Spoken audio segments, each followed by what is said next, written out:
وحشی درندے، چھوڑو مجھے، پاگل ہو گئے ہو کیا؟ تمہیں تو میں شریف سمجھ رہی تھی، تم تو ہوس کے پجاری نکلے۔ ایزل فیضان سے خود کو چھڑاتی اپنے نیم برسنا وجود کو چھپانے لگی، مگر اس کے چھلکتے حسن کو دیکھ کر فیضان اپنی حدود بھول چکا تھا۔ اس مغرور لڑکی کو دوبارہ سے بیڈ پر دھکا دیتا ہوا بولا، آپ نے خود مجھے اپنے پاس آنے کی دعوت دی ہے، میں نے اتنی مدد کی ہے، بڑی رات رنگین کرتے، آپ کے لیے تو نارمل سی بات ہوگی۔ وہ خود کو چھڑاتی رہی، لیکن فیضان اس کے وجود، دیکھو اگر تو تمہیں شادی کے لیے نہیں مانو گی تو پھر سوچ لو، جیسے ہی تم 27 سال کی ہو جاؤ گی تو جتنی بھی تمہاری جائیداد ہے اس میں سے تمہیں ایک پھوٹی کوڑی بھی نہیں ملے گی۔ اپنے تایا جان کی بات سن کر وہ ہونکوں کی طرح ان کے چہرے کی طرف دیکھے جا رہی تھی، کہنے لگی، تایا جان یہ آپ کیا کہہ رہے ہیں؟ دیکھیے آپ کو پتہ ہے میں اتنی جلدی شادی نہیں کرنا چاہتی اور میری کوئی شادی کی عمر بھی نہیں ہے، آپ مجھے ایسے کیسے کہہ سکتے ہیں کہ میں شادی کر لوں؟ وہ کہنے لگے، دیکھو اگر تم اذلان کے ساتھ ابھی نکاح کر لیتی ہو تو سب کچھ تمہارا رہے گا، لیکن اگر تم ہماری بات نہیں مانتی تو پھر یہ سب کچھ تمہارے ہاتھ سے چلا جائے گا۔ اسے سمجھ نہیں آ رہی تھی کہ یہ قانون کہاں سے آ گیا تھا کہ اگر وہ 27 سال کی عمر تک اذلان کے ساتھ شادی نہیں کرے گی تو اس کی ساری جائیداد اسے لے لی جائے گی۔ وہ اپنے تایا جان کی طرف دیکھے جا رہی تھی۔ اس کے تایا جان کہنے لگے، دیکھو بیٹا، اذلان تمہارے لیے بہت اچھا ہے، وہ تمہیں بہت زیادہ خوش بھی رکھے گا، تمہاری ساری خواہشات پوری کرے گا۔ کیا ہو گیا ہے؟ وہ تم سے 2 سال ہی تو چھوٹا ہے، اتنا زیادہ تو عمروں کا فرق ہوتا ہی ہے۔ وہ اپنے تایا جان کی طرف دیکھے جا رہی تھی جو ہر قیمت پر اس کی شادی اپنے بیٹے کے ساتھ کروانا چاہ رہے تھے۔ وہ خاموشی سے نگاہیں جھکائے بیٹھی ہوئی تھی، کہنے لگی، تایا جان آپ کو پتہ ہے میں ابھی شادی نہیں کرنا چاہتی، میں نے آپ کو پہلے سے کہا ہوا ہے 30 سال سے پہلے تک تو میں بالکل بھی شادی نہیں کروں گی، اس کے بعد سوچوں گی، ابھی مجھے اپنا نام بنانا ہے، اپنا بزنس بہت آگے لے کے جانا ہے۔ وہ کہنے لگی، اگر شادی نہیں کرو گی تو سب کچھ تمہارے سے لے لیا جائے گا، پھر کون سے بزنس کو آگے بڑھاؤ گی؟ ایک ابھی تم نکاح بھی کر لو گی تو کوئی مسئلہ نہیں ہوگا۔ وہ خاموش ہو چکی تھی۔ اذلان کے ساتھ تو کسی قیمت پر بھی شادی نہیں کرنا چاہتی تھی۔ اذلان کی رنگین مزاجی سے اچھی طرح واقف تھی۔ وہ اپنے کمرے میں آ گئی، پیچھے پیچھے اس کی کزن بھی آ گئی، کہنے لگی، دیکھو یار، بابا جان بالکل ٹھیک بول رہے ہیں، اذلان بھائی کے ساتھ شادی کر لو۔ اس نے پیچھے مڑ کر غصے میں نور کی طرف دیکھا اور کہنے لگی، دیکھو میں اذلان کے ساتھ شادی نہیں کرنا چاہتی، تم اپنے بھائی کے بارے میں اچھی طرح جانتی ہو، اس کے باوجود تمہیں یہ لگتا ہے کہ میں اذلان کے ساتھ شادی کر لوں گی؟ وہ جلدی جلدی اپنے لبوں پر لپسٹک لگاتے ہوئے بولے جا رہی تھی۔ وہ کہنے لگی، مطلب آج بھی آپ آفس جا رہی ہیں؟ وہ اس بات میں سر ہلاتی ہوئی کہنے لگی، دیکھو میں اپنا بزنس سنبھال رہی ہوں، میں اپنے بابا کی جگہ پر اپنے بزنس کو بہت آگے لے کے جانا چاہتی ہوں۔ بابا کی ڈیتھ کے بعد جو کچھ بھی لاس ہوا ہے میں سب کمپلیٹ کرنا چاہتی ہوں، اور نہ جانے کیوں تایا جان کو میری شادی کا بھوت سوار ہے۔ میں اذلان کے ساتھ شادی نہیں کرنا چاہتی، تمہیں انہیں سمجھانے کی کوشش کرو۔ یہ کہہ کر وہ اپنا ہینڈ بیگ اٹھاتی ہوئی کمرے سے باہر چلی گئی تھی اور وہ اسے گھورتی رہ گئی تھی۔ وہ کتنی دفعہ اسے سمجھانے کی کوشش کر چکی تھی، جیسا اس کا باپ بول رہا ہے اس نے ویسا ہی کرنا ہے۔ آج اسے آفس میں آنے میں کافی زیادہ لیٹ ہو چکی تھی۔ وہ جیسے ہی آفس میں داخل ہوئی تو ارد گرد سب کو خونخوار نگاہوں سے گھورے جا رہی تھی، کیونکہ سب بجائے کام کرنے کے جیسے ہی سب کی نگاہ اس کی طرف گئی تو سبھی اپنے کاموں میں مصروف ہو چکے تھے۔ فیضان کے ہاتھ مسلسل کی بورڈ پر چل رہے تھے۔ اس کا دوست کہنے لگا، دیکھو خڑوس میڈم آ گئی ہے۔ اس کی بات سن کر فیضان کے لبوں پر مسکراہٹ بکھر گئی۔ کہنے لگا، تم لوگ ہی اسے خڑوس میڈم سے ڈرتے ہو۔ مجال ہے جو آج تک مجھے اس خڑوس میڈم سے کبھی ڈر محسوس ہوا ہو۔ اس کا دوست کہنے لگا، ہاں کبھی تمہارا پالا پڑے گا نا، جس دن تم نے کبھی کوئی کام غلط کیا، اس دن تمہیں معلوم ہوگا کہ یہ خڑوس میڈم حقیقت میں چیز کیا ہے۔ وہ ہنستے ہوئے اسے بول رہا تھا۔ وہ کہنے لگا، ٹھیک ہے، آج دیکھ لیتے ہیں۔ یہ کہہ کر وہ اپنی فائل اٹھاتا ہوا اندر کی طرف چلا گیا۔ اس نے دھیرے سے دروازے پر نوک کیا تو ایزل نے غصے میں کہا، ابھی صبح صبح ہی تم لوگوں کو کون سے کام یاد آ جاتے ہیں؟ میں نے کتنی دفعہ بولا ہے، جیسے ہی میں آفس میں آتی ہوں تو میرے پیچھے پیچھے مت آ جایا کرو۔ وہ غصے میں چلاتے ہوئے بولے جا رہی تھی، اور اس کی یہ بات سن کر فیضان نے مڑ کر اپنے دوست کی طرف دیکھا جو مسلسل ہنسے جا رہا تھا۔ اس کی آواز واضح طور پر باہر کی طرف گئی تھی کیونکہ دروازہ کھلا ہوا تھا۔ فیضان فائل ہاتھ میں لیے دھیرے دھیرے چلتا ہوا ایزل کے پاس آیا۔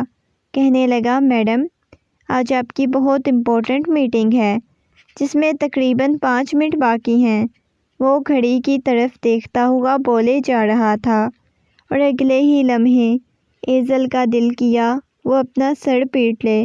اتنی ضروری میٹنگ وہ کیسے بھول سکتی تھی؟ وہ کہنے لگی، جلدی جلدی فائل مجھے دکھاؤ۔ اس کے ہاتھ سے فائل پکڑتی ہوئی جلدی جلدی دیکھنے لگی۔ یہ تم نے کب کمپلیٹ کیا؟ وہ کہنے لگا، دیکھیں آپ نے بولا نہیں تھا لیکن پھر بھی میں کمپلیٹ کر کے لایا ہوں۔ وہ کہنے لگا، اس کے بارے میں تو مجھے سب علم ہے۔ اس کی بات سن کر فیضان نے اس بات میں سر ہلا دیا۔ کہنے لگا، جی میم۔ وہ کہنے لگی، اچھا ٹھیک ہے، چلو میرے ساتھ۔ فیضان تو ہونکوں کی طرح ایزل کی طرف دیکھے جا رہا تھا۔ وہ کہنے لگی، دیکھو وہاں پر تھوڑی پریزنٹیشن دینی ہے اس پروجیکٹ کے بارے میں، تو تم دے لو گے نا؟ وہ فیضان کی طرف دیکھتے ہوئے بولے جا رہی تھی۔ جیسے ہی فیضان نے اس بات میں سر ہلایا تو اس کی جان میں جان آئی تھی، کیونکہ یہ چیز اس نے اپنی سیکرٹری کو سونپی ہوئی تھی، لیکن آج وہ نہیں آئی تھی، جس کی وجہ سے یہ سارا کام اسے فیضان کو دینا پڑا۔ تھوڑی ہی دیر بعد باہر کی طرف آ چکی تھی۔ کہنے لگی، ہمیں تقریباً 9:30 بجے تک وہاں پر پہنچنا ہے، چلو شاباش جلدی۔ یہ کہہ کر وہ گاڑی میں آ کر بیٹھ چکی تھی۔ وہ کہنے لگی، اوہ ابھی تک ڈرائیور بھی موجود نہیں، تم ایک کام کرو، تم ڈرائیونگ کر لو۔ فیضان کی پیشانی پر بل نمودار ہوئے۔ وہ اس کی طرف غصے میں دیکھا۔ کہنے لگا، میں کوئی آپ کا ڈرائیور تو نہیں ہوں۔ اس کی بات سن کر ایزل نے تیوری چڑھاتے ہوئے کہا، تو ایک دن ڈرائیونگ کرنے سے تم ڈرائیور نہیں بن جاؤ گے۔ ہمیں جلدی پہنچنا ہے، اگر نہیں کر سکے تو ہٹو، اچھا لگے گا میں ڈرائیونگ کر رہی ہوں گی۔ اس کی بات سن کر وہ ہنس پڑا۔ کہنے لگا، نہیں بالکل بھی اچھا نہیں لگے گا، میں ڈرائیونگ کر لیتا ہوں۔ یہ کہہ کر اس نے ڈرائیونگ سیٹ سنبھالی۔ تھوڑی ہی دیر بعد وہ لوگ سائٹ پر پہنچ چکے تھے جہاں پر ان کی میٹنگ تھی۔ میٹنگ ختم ہونے کے بعد وہ کہنے لگی، واہ بھائی، تم نے تو بہت اچھی پریزنٹیشن دی ہے، مجھے تم سے ایسی امید نہیں تھی۔ وہ کہنے لگا، امیدوں پر تمہیں بڑی جلدی اتر جاتا ہوں، اب ٹینشن مت لیں۔ وہ مسکراتے ہوئے اس کی طرف دیکھے جا رہی تھی۔ اگلے ہی لمحے اس کے دماغ میں ایک خیال آنے لگا۔ اس کے تایا جان کی باتیں اس کے دماغ میں گونجنے لگ گئیں، اور اب وہ مسلسل فیضان کی طرف دیکھے جا رہی تھی۔ یہ لڑکا بہت آسانی سے اس کی مدد کر سکتا تھا۔ اگر وہ سوچنے لگی، کیوں نہ میں اس کے ساتھ جھوٹی موٹی شادی کا ناٹک کر لوں، تایا جان کو بول دوں گی کہ میں نے اس کے ساتھ شادی کی ہوئی ہے، جس کے بعد وہ شاید اذلان کے ساتھ شادی کے لیے فورس نہ کریں۔ یہ سوچتے ہوئے اس کے ساتھ چلتی جا رہی تھی۔ وہ کہنے لگی میرے خیال سے ہمیں ڈنر کر کے جانا چاہیے، اور فیضان حیرت سے ایزل کی طرف دیکھے جا رہا تھا۔ اس مغرور سی لڑکی نے اسے ڈنر کی آفر کی تھی۔ یہ بات اسے تھوڑی عجیب لگی، لیکن اگلے ہی لمحے اس بات میں سر ہلاتا ہوا کہنے لگا، نیکی اور پوچھ پوچھ، ضرور ہمیں ڈنر کر کے جانا چاہیے۔ مجھے تو ویسے بھی بہت زیادہ بھوک لگی ہوئی ہے، میرا ٹائم بھی ہو گیا ہے۔ سارے دن کی میٹنگ کے بعد اب رات ہو چکی تھی اور اب بھی کافی زیادہ تھک چکا تھا۔ وہ ایک ریسٹورینٹ میں آ چکے تھے۔ وہاں پر کھانا کھانے کے بعد ایزل کہنے لگی، فیضان بات سنو، مجھے تم سے ایک بہت ضروری بات کرنی ہے۔ فیضان کی طرف دیکھتے ہوئے بولے جا رہی تھی، اور اتنی نرمی سے بولی تھی کہ فیضان کو تھوڑا عجیب لگا۔ وہ کہنے لگا، دیکھو مجھے نا تمہاری ایک مدد چاہیے۔ وہ بہت نرمی سے بولے جا رہی تھی، اور فیضان نہ سمجھی سے اس کی طرف دیکھتا ہوا بولا، جی میڈم بولیں، آپ کو کیا کام ہے؟ اگلی بات جو اس نے بولی وہ سن کر تو فیضان کا دماغ ہی گھوم چکا تھا۔ وہ کہنے لگا، کیا ہو گیا ہے؟ آپ کا دماغ خراب ہو گیا ہے کیا؟ میں بالکل بھی ایسا نہیں کر سکتا، وہ بھی آپ جیسی لڑکی کے ساتھ۔ اس نے عجیب انداز میں یہ بات کی، اور اس کی بات سن کر ایزل کی پیشانی پر بل نمودار ہوئے۔ وہ غصے میں کہنے لگی، کیا مطلب ہے مجھ جیسی لڑکی؟ میڈم معذرت چاہتا ہوں، میں کوئی ایسا ویسا لڑکا نہیں ہوں جو کہ چند پیسوں کے لیے آپ کے ساتھ کوئی ایسا تعلق قائم کرے گا۔ یہ کہہ کر وہ وہاں سے جا چکا تھا۔ ایزل کے تن بدن میں آگ لگی ہوئی تھی۔ اتنی جلدی اتنی بڑی آفر وہ کیسے ٹھکرا سکتا تھا؟ اسے بہت زیادہ غصہ آ چکا تھا۔ وہ اسے وہیں پر چھوڑے جا چکا تھا۔ وہ آ کر ڈرائیونگ سیٹ پر بیٹھی۔ اس وقت وہ گھر جانے کے بجائے کلب جا رہی تھی، اور وہ یہ بہت زیادہ غصے میں ہوتی تھی یا بہت زیادہ ٹینشن میں ہوتی تو گھر جانے کے بجائے اکثر ہی کلب چلی جاتی۔ لیکن آج بھی اس نے یہی کیا تھا۔ جیسے ہی کلب میں داخل ہوئی تو ہر طرف شور شرابہ تھا۔ یہ چیزیں ہمیشہ ہی اس کے دماغ پر ہتھوڑوں کی طرح لگتی تھی، لیکن خود کو ریلیکس کرنے کے لیے وہ یہاں پر آ جاتی تھی۔ وہ ابھی وہاں پر بیٹھی ہوئی تھی جب اچانک ہی اس کی دوست وہاں پر آ گئی۔ کہنے لگی، ایزل تم آج یہاں پر کیا کر رہی ہو؟ کافی دنوں بعد یہاں پر نظر آئی ہو۔ لاسٹ ٹائم والی لڑائی تمہیں بھول چکی ہے یا پھر دوبارہ تم یہاں آ گئی؟ وہ ہنستے ہوئے بولے جا رہی تھی۔ ایزل نے غصے میں اس کی طرف دیکھا۔ کہنے لگی، شرم تو نہیں آتی؟ دوست ہو کر دوست کا مذاق بنائے جا رہی ہو۔ ایزل کی بات سن کر وہ کہنے لگی، مجھے لگتا ہے آج تم بہت زیادہ پریشان اور ڈسٹرب ہو۔ سب ٹھیک تو ہے نا؟ وہ سے پوچھنے لگی تو وہ نفی میں سر ہلاتی ہوئی کہنے لگی، نہیں کچھ بھی نہیں ٹھیک۔ اگلے ہی لمحے وہ اپنی ساری باتیں اپنی دوست کو بتا چکی تھی۔ وہ کہنے لگی، یہ تو بہت زیادہ مسئلہ ہے۔ پھر معلوم ہے کچھ دنوں بعد تم 27 سال کی ہو جاؤ گی۔ ویسے تمہیں شادی کر لینی چاہیے۔ اذلان بہت اچھا لڑکا ہے، بہت ہینڈسم بھی ہے، بہت خوبصورت بھی ہے۔ آمنہ کی بات سن کر وہ غصے میں کہنے لگی، خبردار جو دبایا تم نے اس آدمی کی تعریف میرے سامنے کرنے کی کوشش کی، میں کبھی بھی اس کے ساتھ شادی نہیں کروں گی، مرتی مر جاؤں گی۔ اس کی بات سن کر وہ کہنے لگی، پھر ساری جائیداد کو اپنے ہاتھ سے جانے دو، دوسرا تمہارے پاس کوئی آپشن نہیں۔ وہ کہنے لگی، ہے نا دوسرا آپشن، بس مجھے شادی ہی نہیں کرنی، اور میں شادی کا ناٹک بھی تو کر سکتی ہوں۔ وہ کہنے لگی، کیا مطلب؟ ایسے کوئی پاگل تھوڑی ہے جو تم سے شادی کرے گا۔ وہ کہنے لگی، پاگل نہیں ہوتے،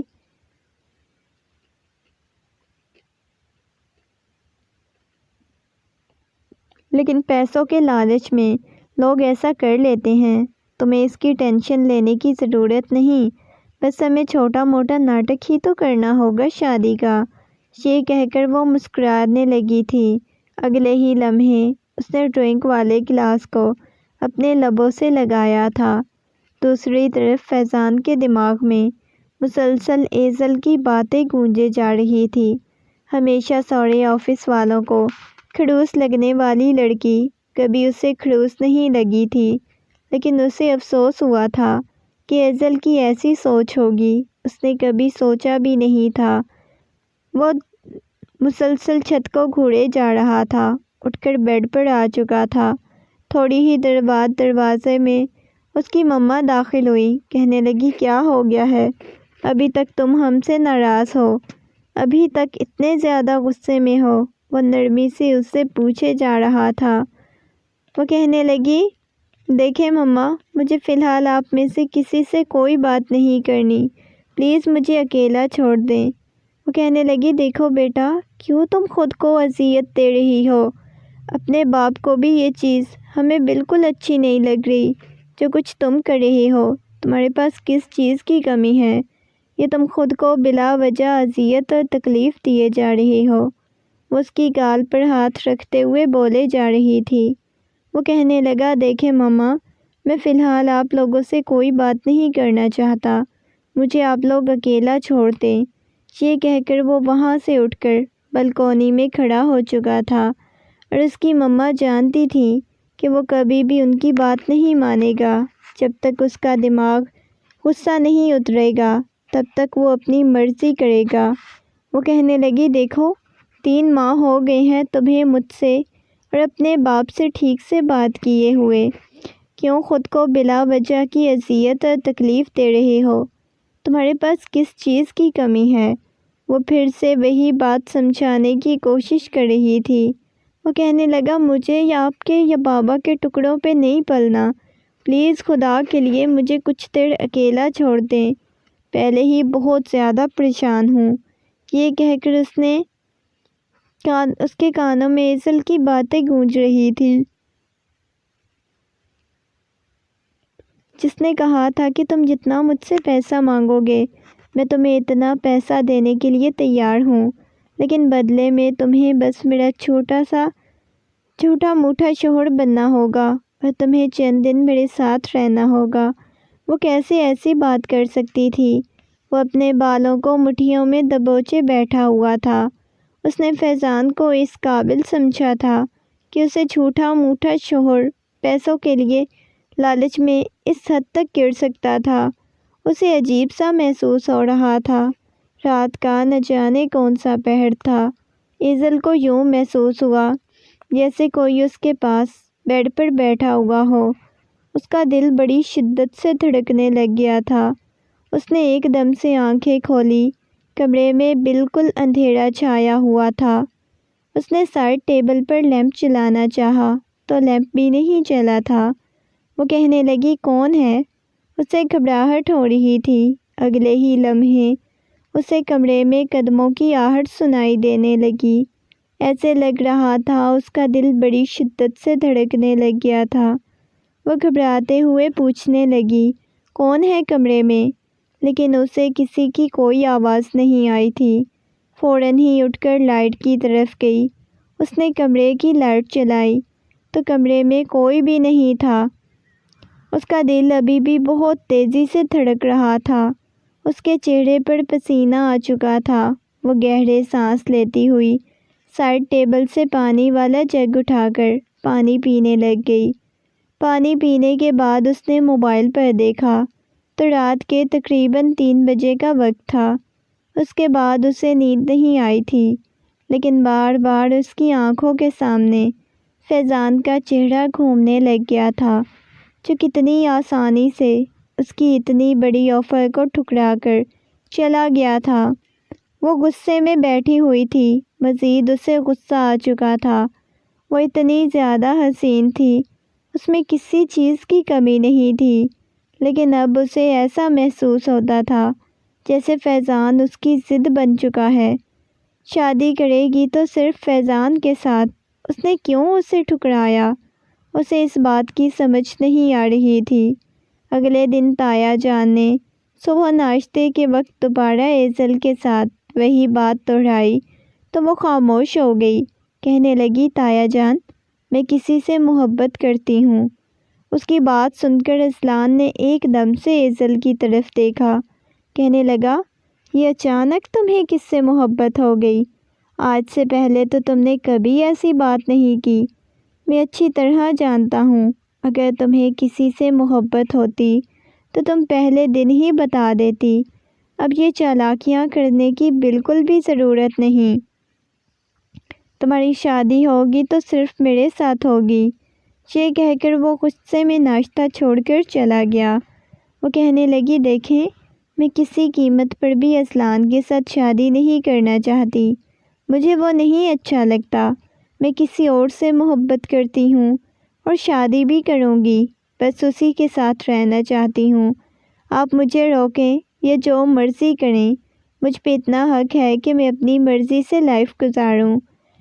یہ کہہ کر وہ بھی وہاں سے اٹھ کر سیدھا آفس کے لیے نکل گئی تھی۔ اس نے دوبارہ اپنے تایا جان کی کوئی بات نہیں سنی تھی۔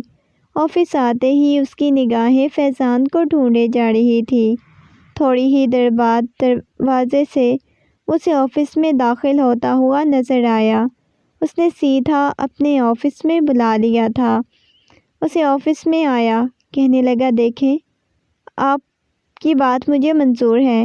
آپ کا جھوٹا موٹا شوہر بننے کے لیے تیار ہوں۔ اس کی بات سن کر اگلے ہی لمحے اس کے لبوں پر مسکراہٹ بکھر گئی۔ مجھے معلوم تھا تم کبھی بھی میری بات سے انکار نہیں کرو گے۔ اس بات میں سر ہلاتا ہوا کہنے لگا، ہاں جی، میں کیسے بھلا آپ کی بات سے انکار کر سکتا ہوں۔ یہ کہہ کر وہ خاموش ہو گیا۔ وہ کہنے لگی، بس میرے تایا جان کے سامنے یہ کہنا ہے کہ ہم دونوں کی شادی ہو چکی ہے۔ ہم دونوں نے پہلے نکاح کیا ہوا ہے، بہت پہلے کا۔ ہمارے نکاح کو 2 ماہ ہو چکے ہیں۔ وہ مسکراتا ہوا وہ کہنے لگا، جھوٹ موٹ کا کیوں کہنا؟ ایک دفعہ ہم کر لیتے ہیں نا نکاح۔ وہ کہنے لگی، نہیں، بالکل بھی نہیں، ہمیں جھوٹ موٹ کا ہی نکاح کرنا ہوگا۔ ایک نکاح نامہ بنوا لینا چاہیے۔ وہ کہنے لگا، ہاں، یہ بھی ٹھیک رہے گا۔ وہ مسکرا دیا اس کی بات پر۔ وہ کہنے لگی، ویسے مجھے بالکل یقین نہیں ہو رہا کہ تم اتنی آسانی سے میری بات مان چکے ہو۔ وہ دل ہی دل میں سوچے جا رہا تھا، میڈم آپ کیا جانتی ہیں کہ میرے دماغ میں کیا چل رہا ہے؟ اگلے دن ہی وہ فیضان کے ساتھ اپنے گھر آئی تو اس کے تایا جان فیضان کو اس کے ساتھ دیکھتے ہوئے کہنے لگے، یہ لڑکا کون ہے اور یہ تمہارے ساتھ کیا کر رہا ہے؟ ایزل ان کی بات سن کر مسکراتے ہوئے کہنے لگی، تایا جان، یہی تو ہے جس سے میں محبت کرتی ہوں۔ میں نے اس کے ساتھ شادی کر رکھی ہے۔ ایزل کی بات سن کر ان کا دماغ گھوم چکا تھا۔ وہ کہنے لگے، پاگل ہو گئی ہو کیا؟ یہ تم کیا کہہ رہی ہو؟ اس کے ساتھ تم کیسے شادی کر سکتی ہو؟ وہ ہونکوں کی طرح فیضان کی طرف دیکھے جا رہے تھے۔ انہیں اپنی آنکھوں پر یقین نہیں ہو رہا تھا کہ وہ اس لڑکے کے ساتھ کیسے ان کی بھتیجی شادی کر سکتی ہے۔ وہ کہنے لگے، دیکھیں، میں نے اس کے ساتھ نکاح کیا ہوا ہے اور یہ اب ہمارے گھر میں ہی رہے گا۔ وہ کہنے لگے، تم پاگل ہو گئی ہو کیا ایزل؟ تمہارا دماغ خراب ہو گیا ہے؟ جب لوگوں کو پتہ چلے گا تو وہ کیا باتیں کریں گے؟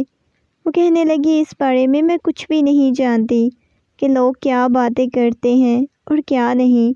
بس میں فیضان سے محبت کرتی ہوں اور اس کے ساتھ شادی کر لی، باقی لوگوں کے بارے میں کچھ نہیں جانتی۔ یہ کہہ کر وہ فیضان کا بازو پکڑتے ہوئے اپنے کمرے کی طرف چلی گئی۔ جب اس کے تایا جان غصے میں اس کا بازو پکڑا اور زوردار تماچا ایزل کے منہ پر رسید کیا۔ یہ دیکھ کر فیضان کو غصہ آ گیا، کہنے لگا، انکل دھیان سے۔ وہ غصے میں بولا تو وہ کہنے لگا، وہ میری بیوی ہے، آپ اس پہ ایسے ہاتھ نہیں اٹھا سکتے۔ وہ کہنے لگے، تم سے پہلے میری بھتیجی ہے، اس کے باپ کے مرنے کے بعد میں نے اسے بالکل اپنی بیٹیوں کی طرح رکھا۔ اور میں اسے اچھے برے کے بارے میں بتا سکتا ہوں، کیا ٹھیک ہے کیا غلط۔ وہ کہنے لگا دیکھیں انکل، میں اس کا شوہر ہوں۔ وہ کہنے لگے جو کچھ بھی ہے، لیکن یہاں سے جاؤ، میرا اور میری بھتیجی کا معاملہ ہے۔ وہ کہنے لگا آپ کی بھتیجی نہیں، میری بیوی ہے، میں اسے لے کے جا رہا ہوں، ایک لمحہ بھی اسے آپ کے گھر میں نہیں رہنے دوں گا۔ یہ کہہ کر اس نے ایزل کا بازو پکڑا اور گھر سے باہر کی طرف لے کر جانے لگا تو غصے میں وہ دانت پیستے ہوئے کہنے لگی، کیا کر رہے ہو؟ پاگل ہو گئے ہو کیا؟ کہاں لے کے جا رہے ہو؟ وہ کہنے لگا دیکھو تو صحیح، تمہارے چچا جان نے تمہارے ساتھ کیا کیا ہے، چھوٹی موٹی ہی صحیح لیکن میری بیوی ہو، ایسے ان کو برداشت نہیں کر سکتا۔ ایک رات آپ کو اپنے ساتھ لے جاؤں گا نا تو عقل ٹھکانے آ جائے گی، پھر سوچ لینا کہ دوبارہ کس کے ساتھ رہنا ہے۔ وہ حیرت سے اس کی طرف دیکھے جا رہی تھی، کہنے لگی نہیں، میں تمہارے ساتھ کہیں بھی نہیں جاؤں گی۔ وہ مسکراتا ہوا کہنے لگا دیکھو ایسے تو تمہارے چچا کو یقین ہوگا نا کہ تم میری بیوی ہو، ورنہ تو یہی سمجھیں گے کہ تم جھوٹ موٹ کا ناٹک کر رہی ہو۔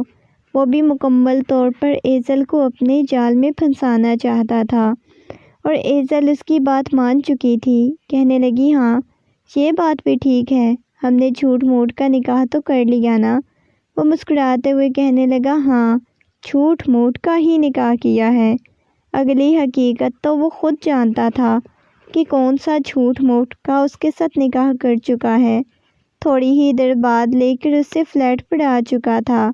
گاڑی فلیٹ کے سامنے رکی، وہ گاڑی سے باہر نکلا، اسے ابھی نکلنے کا اشارہ کرنے لگا۔ ایزل اس کے پیچھے پیچھے چلتی جا رہی تھی، لیکن ایزل کا دل بہت شدت سے دھڑک رہا تھا۔ وہ اس کے ساتھ نہیں آنا چاہتی تھی، لیکن بہت مجبوری میں آ چکی تھی۔ اچانک ہی اسے غلط ہونے کا احساس ہوا۔ وہ کہنے لگی مجھے واپس جانا ہے اپنے تایا کے گھر۔ اسے عجیب سا محسوس ہو رہا تھا، جو کچھ بھی تھا، لیکن وہ اکیلی تھی، اسے خوف بھی محسوس ہو رہا تھا۔ وہ کہنے لگا دیکھو اتنا زیادہ کیوں گھبرا رہی ہو، میں ایک حقیقت بھی بتانا چاہتا ہوں۔ یہ کہہ کر وہ اس کے بازو سے پکڑتے ہوئے فلیٹ کے اندر لے کر آ چکا تھا۔ اس کا دل بڑی شدت سے دھڑک رہا تھا۔ وہ اسے لے کر اپنے کمرے تک آیا اور کمرے کا دروازہ بند کرنے لگا۔ وہ گھبراتے ہوئے کہنے لگی یہ تم کیا کر رہے ہو؟ اور وہ مسکراتا ہوا کہنے لگا جسے تم جھوٹ موٹ کا نکاح سمجھ رہی تھی، وہ جھوٹ موٹ کا نکاح نہیں بلکہ حقیقت والا نکاح تھا۔ اب دیکھو تمہارے تایا جان کے سامنے تو میں تمہارا شوہر بن چکا ہوں، اتنی زیادہ مدد کی ہے، اب کچھ میری بھی مدد کر دو۔ وہ عجیب انداز میں ایزل کی طرف دیکھتا ہوا بولے جا رہا تھا اور وہ گھبراتے ہوئے کہنے لگی کیا مطلب ہے، میں تمہاری کیسی مدد کر سکتی ہوں؟ وہ کہنے لگا مدد نہیں کرنی، بس تم اچھی طرح جانتی ہو کہ میں کس بارے میں بات کر رہا ہوں۔ وہ نفی میں سر ہلاتی ہوئی کہنے لگی تمہارا دماغ خراب ہو چکا ہے، میں تو تمہیں بہت شریف سمجھ رہی تھی۔ اگلے ہی لمحے اس کی کمر پر ہاتھ رکھتا ہوا اسے اپنے قریب کر چکا تھا، کہنے لگا بہت زیادہ خوبصورت اور حسین ہو آپ۔ جب میں نے پہلی دفعہ آپ کو دیکھا تو آپ پر دل ہار بیٹھا تھا، آپ سے بہت زیادہ محبت کرنے لگ گیا تھا۔ اب آپ سے دور رہنا میرے بس کی بات نہیں، شادی تو ویسے کر چکے ہیں، کیوں نہ آپ میرے قریب آ جائیں، میرے پاس آ جائیں۔ وہ عجیب انداز میں بولے جا رہا تھا، وہ اسے خود کو چھڑانے کی کوشش کر رہی تھی، خود کو بچانے کی کوشش کر رہی تھی، اور اس سے پہلے کہ وہ کوئی حرکت کرتا ہیزل نے زوردار تماچا اس کے منہ پہ رسید کیا، کہنے لگی خبردار، جو تم نے میرے پاس آنے کی کوشش کی۔ اگلے ہی لمحے اسے پیچھے کی طرف دھکا دیتا ہوا کہنے لگا اب دور رہنا میرے بس کی بات نہیں۔ اسے دور ہونے کی کوشش کرتی رہی لیکن وہ نہیں ہوا۔ صبح جب اس کی آنکھ کھلی تو ایزل اس کے بازوؤں کے حصار میں گہری نیند سو رہی تھی۔ وہ مسکراتا ہوا ایزل کی طرف دیکھے جا رہا تھا۔ اس کے لبوں پر گہری مسکراہٹ بکھری ہوئی تھی۔ ہلکی ہلکی آنکھیں کھول کر اس کی طرف دیکھا تو اس کی آنکھوں میں نمی تیرنے لگ گئی۔ اگلے ہی لمحے ٹوٹ کر اس کے آنسو گرا تو فوراً ہی اس کا آنسو چوم لیا۔ کہنے لگا، پاگل ہو گئی ہو کیا؟ رونا تو بند کرو میڈم، اب میرے بارے میں جانتی ہو نا۔ آپ کو یہی لگ رہا ہے کہ کہاں ایک غریب لڑکے کے متھے لگ گئی ہوں، تو ایسی سوچ رکھنے کی بالکل ضرورت نہیں۔ آپ کو پتہ ہے آپ کے بابا کے باس کا بیٹا ہوں، میں آپ کو اس سے زیادہ امیر ہوں، آپ سے بہت زیادہ دولت اور پیسہ رکھتا ہوں۔ اگر میں آپ کے پاس آپ کے آفس میں کام کر رہا تھا تو اس کی وجہ آپ ہی تھی۔ نہ جانے کتنے سالوں سے میں آپ سے محبت کرتا تھا، آپ کو ٹوٹ کر چاہتا تھا، لیکن اس وقت مجھے افسوس ہوا جس عورت کو میں نے اتنا زیادہ چاہا وہ مجھے یہ آفر کر رہی تھی کہ میں پیسوں کی خاطر اس کا جھوٹا موٹا شوہر بن جاؤں۔ میں نے تو آپ سے اتنی محبت کی، اتنا ٹوٹ کر چاہا۔ یہ سن کر ایزل کو حیرت ہو رہی تھی۔ وہ تو یہی چاہتی تھی کہ کوئی اس سے محبت کرے، کوئی ایسا مرد ہو جو اس سے محبت کرتا ہو، وہ اس کے ساتھ ہی شادی کرے گی۔ اسی چکر میں وہ اپنی کتنی زندگی گزار چکی تھی، لیکن آج تک کوئی ایسا شخص نہیں ملا تھا جو اسے اتنی زیادہ محبت کرتا۔ وہ حیرت سے اس کی طرف دیکھے جا رہی تھی۔ کہنے لگی، مجھے واپس تایا کے گھر جانا ہے، آپ رشتہ لے کر آئیں، تب آپ میرے ساتھ شادی کریں۔ وہ کہنے لگا، شادی تو ہو چکی، میں نے کوئی جھوٹ موٹ کا نکاح نہیں کیا، بلکہ ہم دونوں کا باقاعدہ نکاح ہوا، آئی سمجھ؟ وہ عجیب انداز میں بولے جا رہا تھا اور وہ خاموش ہو چکی تھی۔ اس کے بعد واپس اس کے گھر چھوڑ دیا۔